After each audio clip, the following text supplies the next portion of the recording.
جوابش این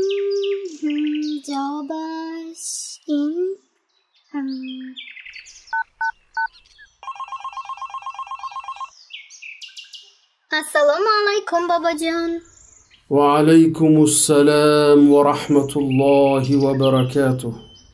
چه حال داری دختر جانم؟ من خوبم الحمدلله.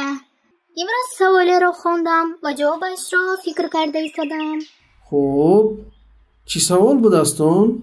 اولین سوره که در غار حرا با پیامبرمان صلی الله علیه و سلم نازل شد چی نام دارد؟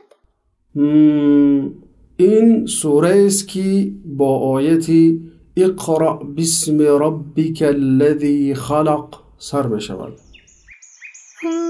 این سوره درباره چی گپ میزند؟ این از سوره هایی است که ما را به آموزش علم مفید و ثمرناک امر می نماید. اینچنین این سوره ما را به نعمتهای خداوند یادآوری می کند.